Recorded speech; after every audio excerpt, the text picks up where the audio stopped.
So we have new audio from Montgomery County 911 from a phone call they received last October during the midterm election cycle from a Maryland State police officer who was upset about a protest that was transpiring on a public overpass. In the audio, it doesn't seem as if he alleges a particular crime, but more so sounds upset with the protest itself. We're going to play the audio and then we'll further discuss. Montgomery County Public Safety Communications Operator 16213. This line is recorded. How may I help you? Hey, good afternoon, ma'am. It's First Sergeant Pietanza with Maryland State Police. How you doing? Hi, good, and yourself? Good. Hey, so over the overpass of 495 for Bradley Boulevard, I'm sure you've already gotten calls on this, but yes. There's a truck stopped out on the roadway with a sign. Is there anything you guys can do with that? The sergeant has already said that they weren't going to go out there. Okay. Did you want me... Well, they're stopped on the shoulder, so I don't know if that's something that can be added to it. I mean, the sign is what it is, but there's two guys there standing. One guy's on the hood of his roof, and the other guy's at the back of the bed. And one guy's up over top of the fence. He's not on the fence, but he's just about above the fence. I mean, I can send a call out there. With your information that you called it in, Yeah. And I'm sorry, okay. How do you spell your last name? It's Pietanza, Paul, Ida, Edward, Tom, Adam, Nora, Zebra, Adam. Okay. And your call back. 443. 63. 63. Yeah. Okay. Thank you. Well, of course they know. So just I'll go ahead and notify them. Yeah, if your sergeant wants to call me direct, that's fine. Okay. That's my cell phone. Okay. Thank you, sir. Okay, thank you. Bye. All right, bye. Okay, so first thing I'd like to mention is that in the call, he said that there's a truck stopped in the road, and then from there, only a few seconds later, that transforms into there is a truck on the shoulder, which notably are two very different things. Also, I'm not sure what somebody standing over top of a fence has to do with anything. I don't know if there is any statute in the law that says somebody is not allowed to stand higher than a fence. I also think it's interesting how the 911 operator lets out a chuckle at some point. I don't know if it was in response to the call or what that was quite about, but it did catch my eye. The officer in question is Sergeant Pietanza, who again is part of the Maryland State Police. From here, I'm going to reach out to the Maryland State Police Media Relations Hotline to see if they have any comment about this situation. I'm also going to reach out to the officer in question as well to see if he has any reaction to this. The person you want to reach is not currently available. Hello, you've reached the Maryland State Police Office of Media Communication. We're sorry we're not here to take your call right now, but if you leave your name, number, and a brief message, we'll get back to you as soon as possible. All right, well, no response from the Maryland State Police Media Relations Hotline. Let's try to call the sergeant in question to see if he has any comment about this situation. The number you've dialed is not in service. Message NY203NY53. Safe to say that this might not be a working phone number for him anymore. Sounds like he might have gotten a phone call or two. Okay, so now we are going to talk to somebody who was a part of that protest on this day. You know him, Shaun Porter. What's going on? Hey, how are you? Great to be here. So at this point, I've already reached out to the Maryland State Police Media Relations. Did not get a pickup. I also tried to call the officer in question. It seems like there's a little bit of a disconnect there. Maybe his phone is disconnected or changed, or I'm not going to speculate as to what's going on there, but I cannot get through to him at all.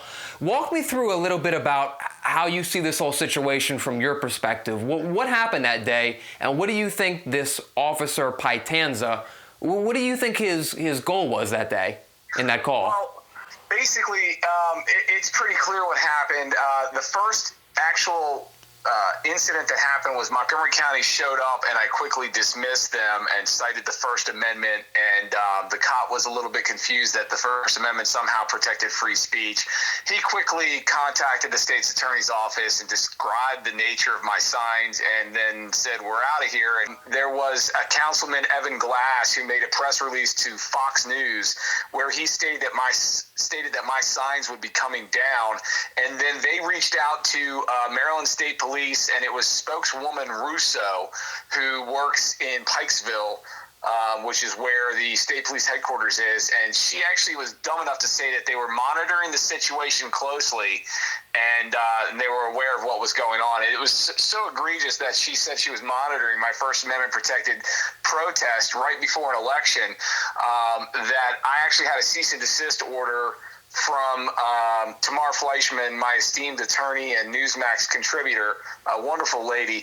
I had her send a cease and desist order directly to that Russo lady, telling her to stop running her mouth about me. I'm a private citizen, and that they had no business monitoring First Amendment protected activities, and that it was clear violation of my civil rights to do so.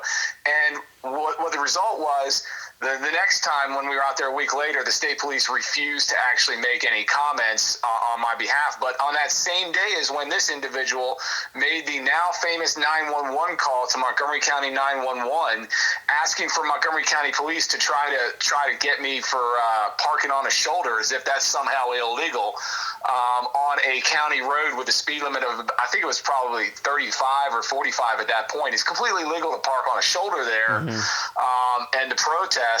I think what he was trying to do was, and it's reflected in a text message I got from a fan that had contacted him by text, stating that he got a bunch of calls, and he didn't think that kids should have to see that language and those signs, and that he basically admitted he was willing to do anything, including violating my civil rights, to make it stop because of his own emotions and his own viewpoints. And he was going to suppress my free speech because of his thoughts and his views, and he was going to impose his moral values upon me because he doesn't like the language or imagery on my signs, which is just absolutely why the First Amendment exists, is to protect me from people trying to impose their will upon me and silence my free speech. So you had not done anything unlawful that day? No, except for speeding to get down there and talking on my cell phone while driving, not wearing a seatbelt, and I was still a little bit drunk from the night before, so I may have actually been almost like a baby DWI because I was still hungover from the White Claws. But besides all those crimes, I didn't do anything else illegal. Interesting. One of the things that I thought was interesting, and again, he didn't mention any of those crimes in his call to 911. One of the things that I want to point out to you is that he transitioned from you being parked in the road or something to do in the roadway to then he transitioned to you were in the shoulder. What do you make of that quick reversal? Well, it's real common. He was grasping at straws for any way to make him right and me wrong. And that's something very common with certain law enforcement officers who can't get off their ego. Have you expressed or written any grievances to the Maryland State Police about this incident or about this officer? Oh, I actually filed an in-depth internal affairs complaint with the Pikesville Internal Affairs Department, which is basically the main office for them.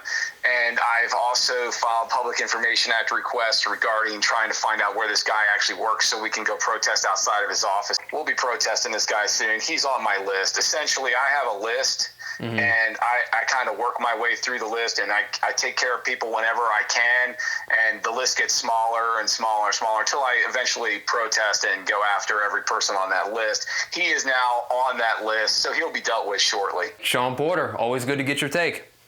Have a great day. Thanks a lot.